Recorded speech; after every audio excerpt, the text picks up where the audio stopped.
तो सभी का स्पेशल डिमांड था कि सर स्टॉक रजिस्टर कैसे मेंटेन करते हैं, इस पर एक वीडियो बना दीजिए। तो चलिए इस पर भी वीडियो बनाया जाए।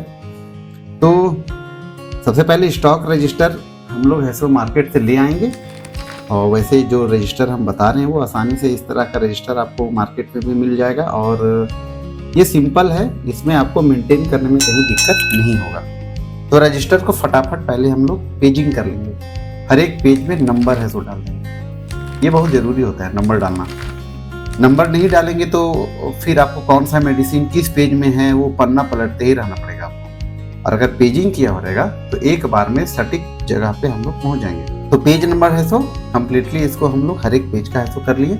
अब इसमें देखिए सबसे फर्स्ट पेज जो हमारा है जिसमें निर्देश लिखा हुआ है, तो इसमें दो कॉलम बना हुआ है, एक सामग्री का नाम, एक पृष्ठ संख्या। पृष्ठ संख्या मतलब वही पेज नंबर। तो सामग्री का नाम में जितने प्रकार का मेडिसिन आपके पास है वो सभी का यहाँ पे लिस्ट बनाएंगे हम कि कितने प्रकार का मेडिसिन आपको स्टॉक में है सो मिला हुआ है। तो वैसे एग्जाम्पल के लिए कुछ कुछ मेडिसिन हम स्टोर से उठा के ले आए हैं, जिसमें पैरासिटामोल, एजिथ्रोमाइसिन और मलेरिया का एंटीजन किट RDK ये भी हम लेकर आए हुए हैं।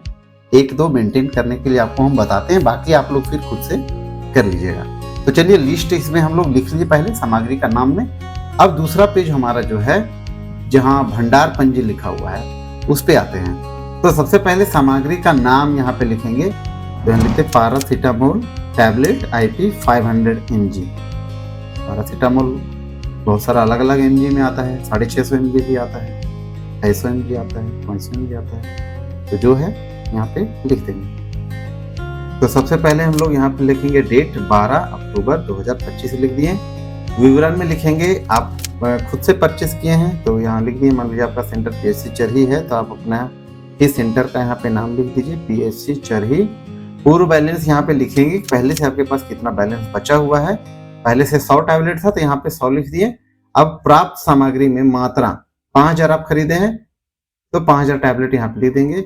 किस दर में खरीदे हैं, मान लीजिए 10 टैबलेट का आपका 15 रुपये पड़ा है तो पर 10 टैबलेट 15 रुपीज यहाँ पे हम डाल दिए। टोटल अमाउंट कितना हो गया आपका, तो टोटल अमाउंट आपका मान लीजिए 5000 टैबलेट का हो जाता है 7500। तो यहाँ पे लिख दिए टोटल 7500 यहाँ तक भर दिए। अब वितरित मात्रा, ठीक है, अभी हम वितरण नहीं किए, अभी हम खुद परचेस किए हैं, इसको स्किप करेंगे और शेष बचत में आएंगे। तो पूर्व बचत आपका था 100, अभी 5000 हम लोग परचेस किए हैं खुद से तो आपका 5100 शेष बचत में आपका आ जाएगा। तो ये आपका हो गया कि आप खुद से अगर परचेस करते हैं तो। अब मान लीजिए आपको मेडिसिन जो मिला है वो ऑफिस से मिला है, कोई दूसरा कोई आपको दिया है, आप परचेस नहीं किए हैं, तो उसका एंट्री हम लोग कैसे करेंगे। तो पहले डेट डाल देंगे कि किस डेट में आपको ऐसा प्राप्त हुआ। विवरण में हम लिखेंगे कि कहाँ से आपको मिला, ठीक है। मान लीजिए CHC से मिला है या फिर डिस्ट्रिक्ट से मिला है तो वहीं का नाम लिखेंगे। जैसे अगर CHC से मिला है तो यहाँ पे लिख देंगे CHC, हमारे जैसे CHC चुरचू है तो लिखेंगे CHC चुरचू। अब पूर्व बचत में जो पहले का आपको बैलेंस था वो लिखेंगे। मान लीजिए पहले का बैलेंस आपका था 100 तो यहाँ पे पूर्व बचत में 100 लिख दिए। प्राप्त सामग्री की मात्रा में कितना आपको मिला, मान लीजिए 5000 टैबलेट मिला तो 5000 यहाँ पे हम लोग लिख देंगे। अब आप खरीदे नहीं है तो यहाँ पे कोई राशि डालने का जरूरत नहीं है, डायरेक्ट इसको स्किप करते हुए हम लोग सीधा शेष बचत पे जाएंगे। पहले का आपका बैलेंस था 100, अभी मिला 5000, कुल हो गया 5100, यहाँ पे हम लोग डाल देंगे। ये आपको मिला उसका एंट्री आप लोग है इसमें किए हैं। अब मान लीजिए कि आप किसी को है सो देते हैं, ठीक है, आपकी कोई ANM है, MPW है, सहिया है, उसको आप दीजिएगा, ठीक है। तो उसका हम लोग कैसे करेंगे, लेकिन जो दवा आपको मिला है उसका यहाँ पे डिटेल्स भी भरना जरूरी होता है ताकि ये पता चले कि आपको किस बैच का नंबर और क्या एक्सपायरी डेट है और कब मैन्युफैक्चर डेट है इसका, ये पता चले। तो नीचे में हम लोग यहाँ पे पहले इसका बैच नंबर लिखेंगे। मान लीजिए यहाँ जो हमारा टैबलेट अभी जो स्टोर से हम लाए हैं इसका बैच नंबर है T240262/A, ये इसका बैच नंबर है, ये लिख दिए। अब इसमें हम इसका लिखेंगे मैन्युफैक्चर डेट, तो ये फरवरी 2024 का बना हुआ है और एक्सपायरी डेट है जनवरी 2024। 26। तो इतना डिटेल्स इसको हम लोग यहाँ पे लिख देते हैं। आगे बढ़ते हैं। अब कोई आपकी एएनएम है वो आ गई कि दीदी हमको 100 टैबलेट है तो चाहिए, तो अब इसको हम लोग अपना स्टोर से कैसे उसको हम लोग देंगे, तो किस डेट में आप दे रहे हैं उसका पहले यहाँ पर डेट डालेंगे। तो दिनांक मान लीजिए नवंबर में आप दे रहे हैं, ठीक है, तो मान लीजिए 2 नवंबर को दिए, तो यहाँ लिख देंगे 2 नवंबर 2025 डाल दिए। किसको दे रहे हैं तो उसका यहाँ नाम लिखेंगे। मान लीजिए आपकी एएनएम है शिखा कुमारी, ठीक है, तो यहाँ लिख देंगे शिखा कुमारी, ब्रैकेट में एएनएम कर देंगे। अब यहाँ पे डायरेक्ट आप जाएंगे वितरित मात्रा में, तो कितना दे रहे हैं, 100 टैबलेट दे रहे हैं, यहाँ लिखेंगे 100।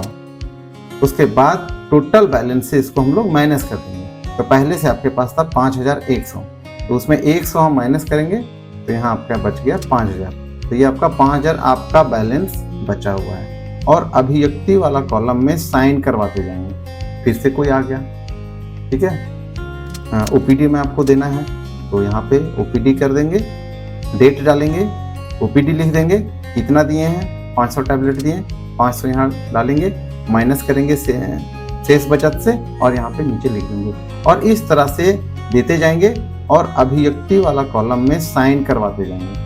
तो ये तरीका होता है स्टॉक रजिस्टर को मेंटेन करने का। तो अब हम लोग आते हैं जो पेजिंग जो हम बता रहे थे कि आपको उसमें एक जगह पे समस्या होता है क्या कि कुछ मेडिसिन जो ऐसा होता है जिसका खपत बहुत ज़्यादा होता है स्टोर में या फिर फील्ड में बहुत ज़्यादा होता है, तो वो ज़्यादा परचेस होता है, ज़्यादा आपको मिलता है, तो उसके लिए पेजेस भी आपको ज़्यादा बनाना पड़ेगा। कुछ मेडिसिन ऐसा होता है जिसका खर्चा बहुत कम होता है, तो उसके लिए बहुत ज़्यादा पेज छोड़ने से फ़ायदा नहीं है, वो फिर बर्बाद हो जाएगा। तो ये चीज़ को हम लोग कैसे मेंटेन करेंगे। तो यहाँ जो सामग्री का नाम लिखे थे और जो पृष्ठ संख्या था, तो जैसे यहाँ पे अभी हम लोग सामग्री का नाम यहाँ जो पैरासीटामोल दिए और इसका पेज नंबर 1 है, तो यहाँ पे हम लोग 1 दिए हैं।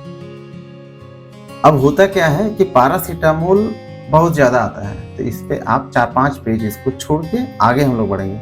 मान लीजिए आपके पास है एजिथ्रोमाइसिन टैबलेट 500 mg का, तो 5 पेज के बाद उसको हम लोग आगे लिखेंगे। जैसे 1 नंबर पेज में आप लिखते हैं पैरासीटामोल, तो आप 5 पेज आगे बढ़ जाइए, तो 6 नंबर पेज इसमें कर देंगे। और भी आपको लग रहा है कि छोड़ना चाहिए, तो आप आगे 10 पेज यहाँ कर दीजिए, पेज नंबर 10। तो आपका एजिथ्रोमाइसिन का पूरा डिटेल्स जो 10 नंबर पेज में होगा। अब मलेरिया का आपका आरडीके किट है, तो उसको अब एजिथ्रोमाइसिन मान लीजिए आपके पास खपत कम है, तो 2 पेज में लग रहा है कि हमारा साल निकल जाएगा, तो आप इसमें को 2 ही पेज छोड़िए, तो 10, 11 छोड़ दिए, चलिए एक और पेज 12 भी छोड़ दिए, 13 में अब हम आरडीके कर दीजिए मलेरिया। तो पेज नंबर 13 में हम ऐसा करते हैं आरडीके। जिस तरह भी पैरासीटामोल का हम लोग बनाए थे उसी तरह से सारा आपका बनते जाएगा। और वीडियो पसंद आया होगा तो चैनल को सब्सक्राइब भी कर दीजिएगा, और जिन्हें स्टॉक रजिस्टर मेंटेन नहीं करने आता है उसको शेयर कर दीजिएगा। चलिए फिर मिलते हैं नए वीडियो में हम लोग। बहुत बहुत धन्यवाद।